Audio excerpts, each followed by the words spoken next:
Arte de Viver, Epíteto, o manual clássico da virtude, felicidade e sabedoria. Introdução.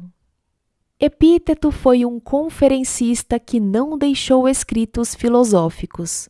Felizmente, os aspectos principais de sua filosofia foram preservados para as gerações futuras por um de seus dedicados alunos, o historiador Flávio Arriano. Arriano transcreveu meticulosamente em grego um número considerável de palestras de seu mestre para um amigo. Essas palestras, conhecidas como os discursos ou diatribes, foram originalmente reunidas em 8 livros, dos quais apenas 4 subsistiram até nossos dias. As palestras de Epíteto são uma das fontes mais importantes para compreendermos atualmente a filosofia estoica romana. O Manual de Epíteto é um vigoroso conjunto de trechos selecionados dos discursos que formam um resumo conciso da essência dos ensinamentos de Epíteto. Foi, de certa forma, concebido de acordo com os manuais militares da época e, por isso, tem um pouco da simplicidade sem rodeios de clássico como a arte da guerra. Na realidade, os soldados costumavam levar o manual de Epíteto para as suas batalhas. Através dos séculos e das culturas, grandes líderes generais e pessoas comuns utilizaram o manual como seu melhor guia na busca da serenidade individual e da orientação moral em meio às provações da vida. 1. Saiba distinguir entre o que você pode controlar e o que não pode. A felicidade e a liberdade começam com a clara compreensão de um princípio.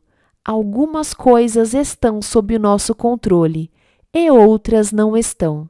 Só depois de aceitar esta regra fundamental e aprender a distinguir entre o que podemos e o que não podemos controlar, é que a tranquilidade interior e a eficácia exterior tornam-se possíveis. Sob nosso controle estão as nossas opiniões, aspirações, desejos e as coisas que nos causam repulsa ou nos desagradam. Essas áreas são justificadamente da nossa conta, porque estão sujeitas à nossa influência direta. Temos sempre a possibilidade de escolha quando se trata do conteúdo e da natureza de nossa vida interior. Fora de nosso controle, entretanto, estão coisas como o tipo de corpo que temos, se nascemos ricos ou se tiramos a sorte grande e enriquecemos de repente, a maneira como somos vistos pelos outros ou qual é a nossa posição na sociedade. Devemos lembrar que estas coisas são externas e, portanto, não dependem de nós. Tentar controlar ou mudar o que não podemos só resulta em aflição e angústia. Lembre-se, as coisas sob nosso poder estão naturalmente à nossa disposição, livres de qualquer restrição ou impedimento.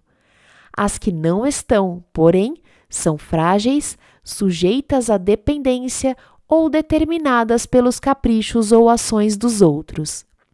Lembre-se também do seguinte: se você achar que tem domínio total sobre as coisas que estão naturalmente fora de seu controle, ou se tentar assumir as questões de outros como se fossem suas, sua busca será distorcida e você se tornará uma pessoa frustrada, ansiosa e com tendência para criticar os outros. 2. Ocupe-se apenas do que você pode controlar. Mantenha a sua atenção inteiramente concentrada no que de fato lhe compete e tenha bem em mente que aquilo que pertence aos outros é problema deles e não seu. Se agir assim, estará imune a coações e ninguém o poderá reprimir.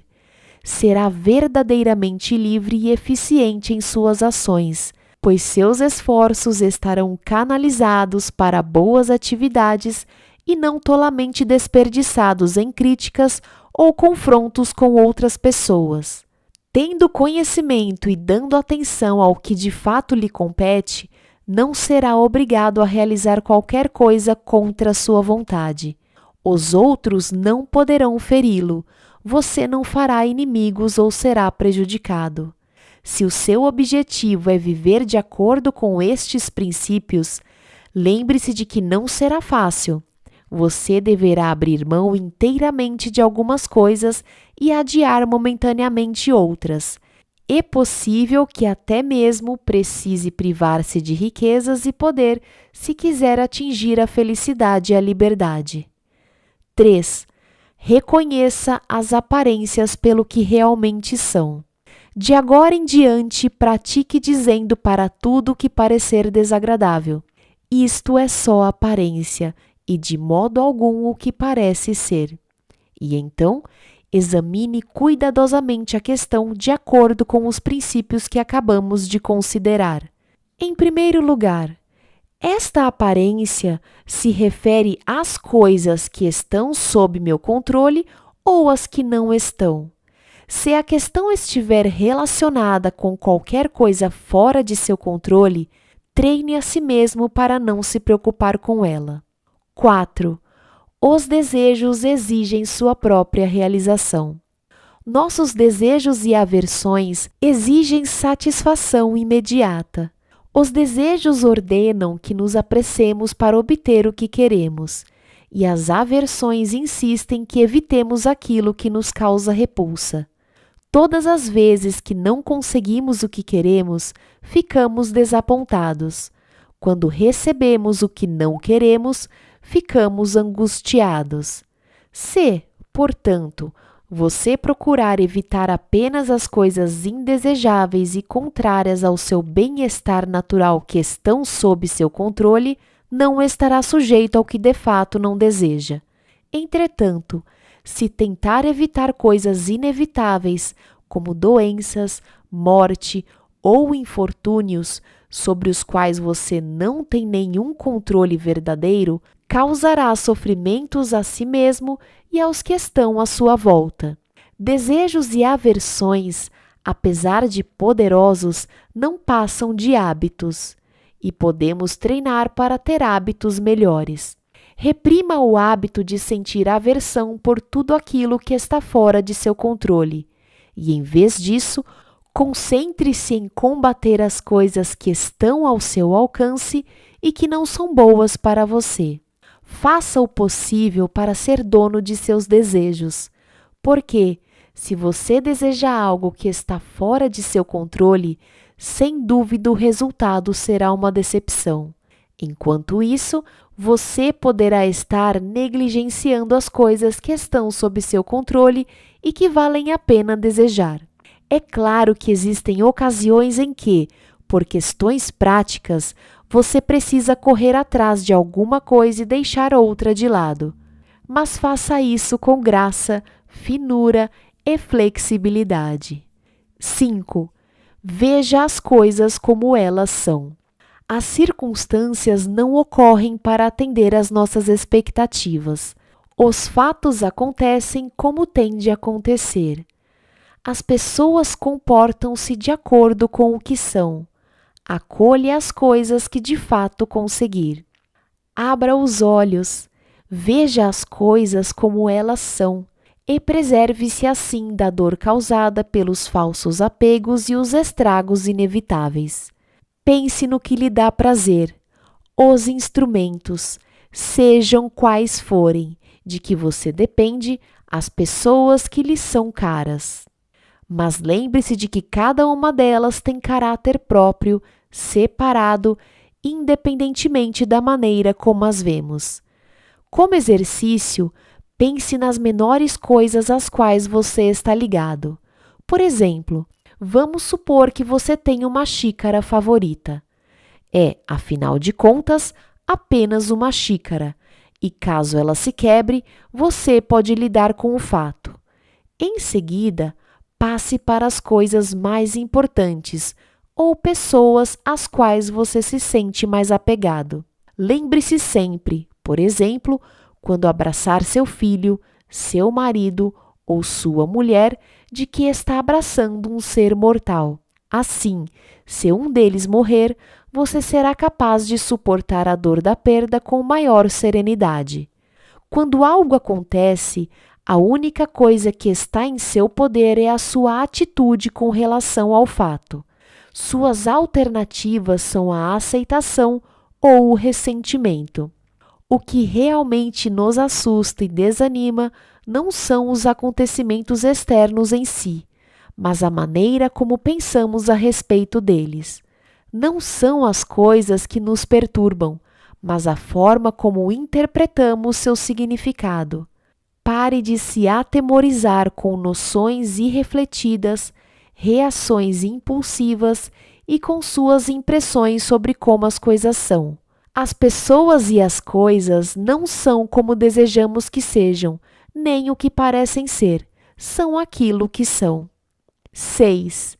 Harmonize suas ações com a maneira como a vida é. Não tente fazer suas próprias regras.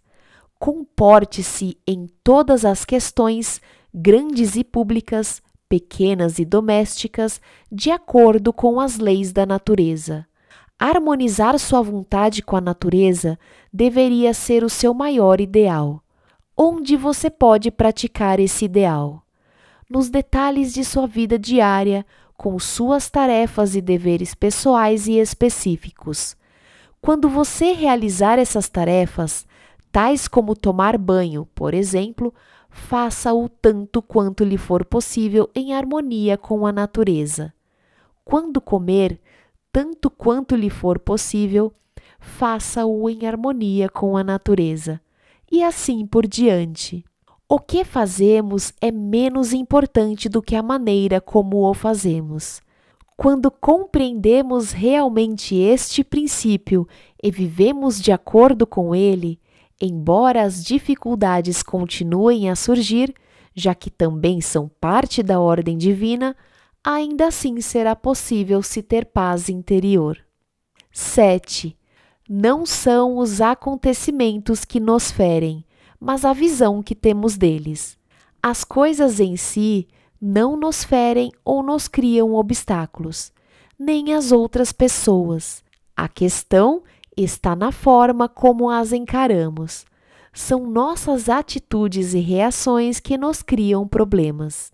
Sendo assim, até a morte deixa de ser tão importante. É a nossa noção da morte, a ideia que fazemos dela que é terrível, que nos aterroriza. Existem muitas maneiras de pensar na morte. Examine suas noções a respeito da morte e também, sobretudo, mais. Essas noções são de fato verdadeiras? Fazem algum bem para você? Não tema a morte ou a dor. Tema o medo da morte ou da dor. Não podemos escolher as circunstâncias externas de nossa vida, mas sempre podemos escolher a maneira como reagimos a elas. 8. Se não há vergonha, não há culpa. Se são os nossos sentimentos sobre as coisas o que de fato nos atormenta e não as coisas em si, conclui-se que culpar os outros é tolice. Portanto, quando sofrermos reveses, perturbações ou desgostos, não culpemos jamais os outros, mas nossas próprias atitudes. As pessoas mesquinhas geralmente atribuem aos outros a culpa por seus próprios sofrimentos. As pessoas comuns atribuem a culpa a si mesmas. Aquelas que se dedicam a viver uma vida de sabedoria compreendem que o impulso de atribuir a culpa a alguém ou a alguma coisa não passa de tolice e que não se ganha nada culpando seja quem for, os outros ou nós mesmos. Um dos sinais que indicam o início do progresso moral é a extinção gradual de culpa. Passamos a ver como é inútil fazer acusações.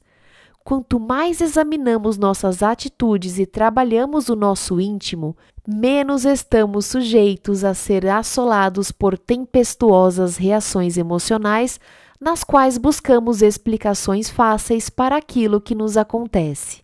As coisas são simplesmente o que são. As outras pessoas que pensem o que quiserem, não é da nossa conta. Se não há vergonha, não há culpa. 9. Crie seu próprio mérito. Nunca dependa da admiração dos outros. Não há força nisto.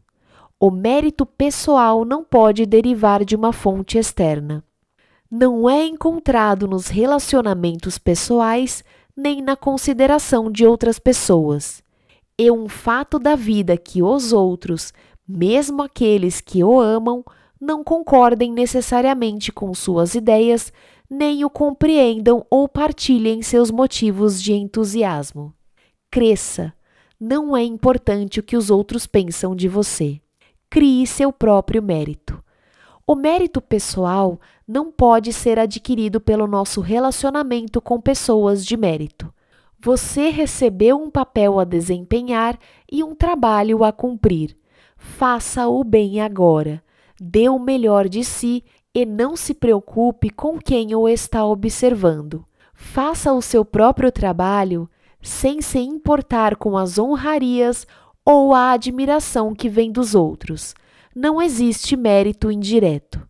A excelência e os triunfos das outras pessoas pertencem a elas.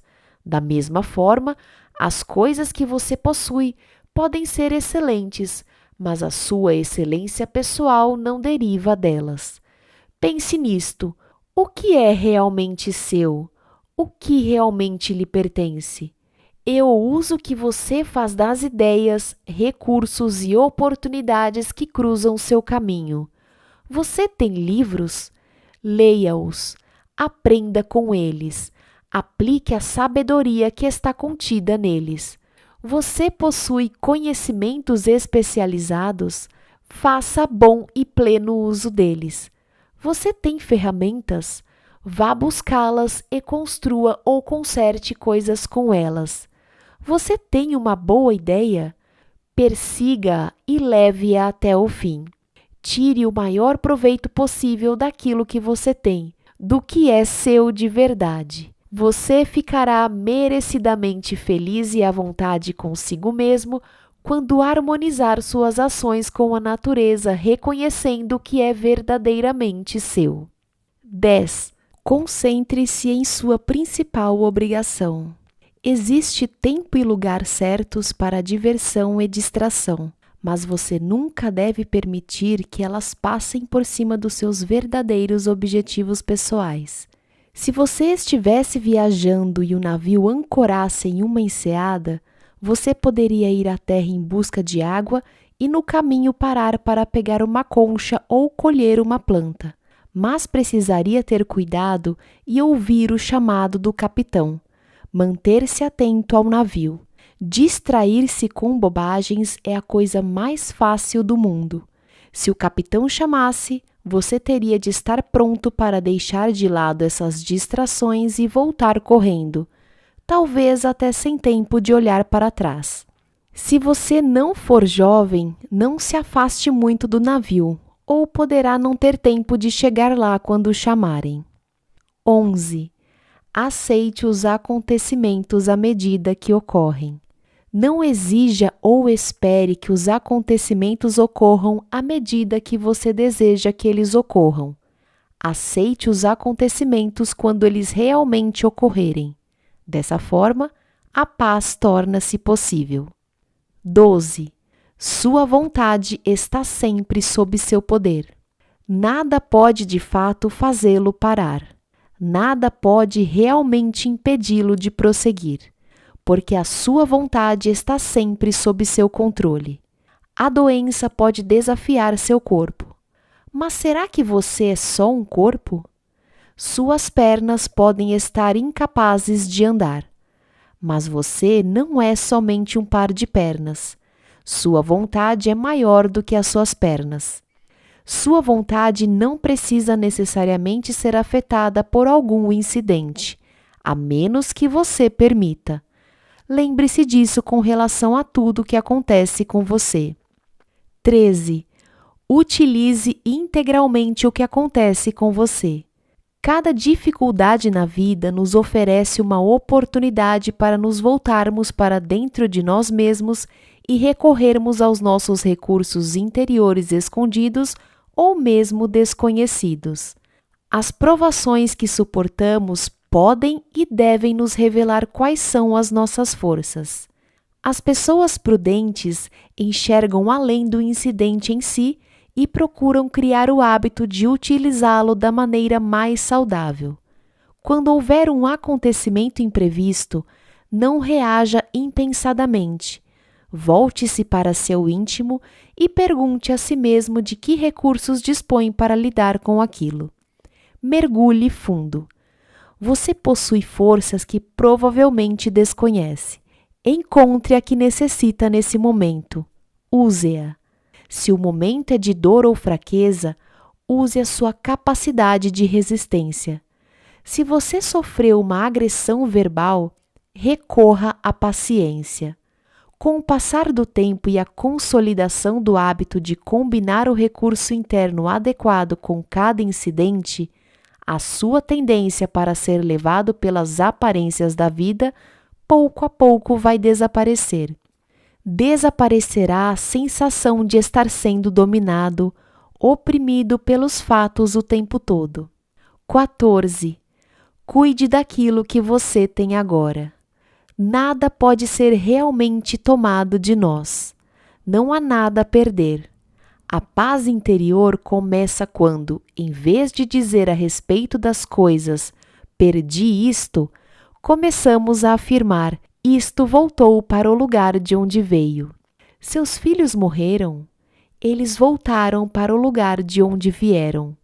Sua companheira morreu, seu companheiro morreu, eles voltaram para o lugar de onde vieram. Seus bens e propriedades foram tirados de você, isso também voltou para o lugar de onde veio. Talvez você esteja aborrecido porque uma pessoa mal intencionada levou o que lhe pertencia.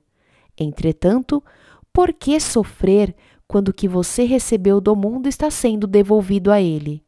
O importante é ter grande cuidado com o que você possui enquanto o mundo permite que o tenha.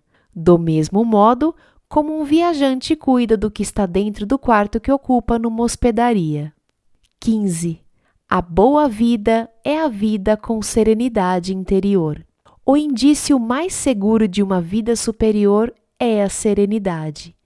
O progresso moral resulta do fato de você ver-se livre do tumulto interior. Você deixa de se impacientar com cada coisa que acontece. Se você busca uma vida superior, abstenha-se de padrões comuns de pensamento tais como: se eu não trabalhar com mais empenho, nunca terei uma renda razoável. Ninguém me respeitará, não serei ninguém na vida. Ou, se eu não repreender meu empregado, ele se aproveitará de minha boa vontade. É preferível morrer de fome, mas livre de desgostos e medos, a viver na abundância acossado por preocupações, temores, desconfianças e desejos incontroláveis. Inicie de imediato um programa de autodomínio, mas comece com moderação, com as pequenas coisas que o incomodam. Seu filho derramou alguma coisa no chão? Você não encontrou a sua carteira? Diga a si mesmo: lidar calmamente com este aborrecimento é o preço que pago para ter a minha serenidade interior, para livrar-me de perturbações. Não se consegue nada de graça. Quando você chamar seu filho, prepare-se para não ser ouvido ou, se for, para constatar que ele não fez o que você queria. Se isso acontecer, ficar agitado não ajuda o seu filho em nada. Ele não deveria ter o poder de lhe causar qualquer perturbação. 16. Não faça caso do que não é da sua conta. O progresso espiritual exige que ressaltemos o que é essencial e deixemos de lado todas as outras coisas como ocupações banais que não merecem a nossa atenção. Além disso, É até bom ser considerado tolo ou ingênuo com relação às coisas que não nos competem. Não se preocupe com a opinião das outras pessoas a seu respeito. Elas estão fascinadas e iludidas pelas aparências. Mantenha-se firme em seu propósito. Só isso poderá fortalecer a sua vontade e dar coerência à sua vida. Evite tentar conquistar a aprovação e a admiração de outras pessoas. Lembre-se de que você está em busca de um caminho mais elevado. Não deseje que os outros o vejam como uma pessoa sofisticada, incomparável ou sábia. Na realidade, desconfie se for visto pelos outros como alguém especial. Fique alerta para não adquirir um falso sentimento de alta importância. Manter sua vontade em harmonia com a verdade e preocupar-se com o que está além do seu controle são princípios mutuamente exclusivos. Enquanto estiver absorvido por um deles, você irá obrigatoriamente negligenciar o outro. 17. Adapte seus desejos à realidade. Seja isso bom ou ruim, a vida e a natureza são governadas por leis que não podemos mudar. Quanto mais cedo aceitarmos esse fato, mais tranquilos seremos. Seria tolice desejar que seus filhos, ou seu marido, ou sua mulher, vivessem para sempre. Eles são mortais, assim como você, e a lei da mortalidade está completamente fora de nossas mãos. Da mesma forma, é tolice desejar que um empregado, um parente ou um amigo não tenha defeitos. Isso é desejar controlar algo que você indiscutivelmente não é capaz. Está dentro de nossa área de controle não sermos desapontados por nossos desejos se lidarmos com eles de acordo com os fatos, em vez de sermos levados de roldão por eles. Em última análise, somos controlados por aquilo que concede o que buscamos ou remove o que não queremos. Se é liberdade o que você procura, então não deseje nada e rejeite tudo que depende dos outros. Caso contrário, será sempre um escravo indefeso. Procure compreender o que é realmente a liberdade e como ela é conseguida. A liberdade não é o direito ou a capacidade de fazer o que se quer. A liberdade vem da compreensão dos limites do nosso próprio poder e dos limites naturais estabelecidos pela providência divina. Ao aceitar os limites e inevitabilidades da vida e ao trabalhar com eles, em vez de lutar contra eles, nos tornamos livres. Se, por outro lado, sucumbimos a nossos desejos passageiros por coisas que não estão sob nosso controle, a liberdade está perdida. 18. Encare a vida como um banquete. Pense em sua vida como se ela fosse um banquete em que você precisasse comportar-se com elegância. Quando as travessas forem passadas para você, estenda a mão e sirva-se de quantidades moderadas. Se uma travessa não lhe for passada, saboreie o que já está no seu prato. Ou, se a travessa ainda não lhe foi passada, espere pacientemente a sua vez. Mantenha essa mesma atitude de contenção e gratidão delicadas no trato com seus filhos, cônjuge, carreira e finanças. Não há necessidade de ansiar por alguma coisa, invejar ou apoderar-se, seja do que for.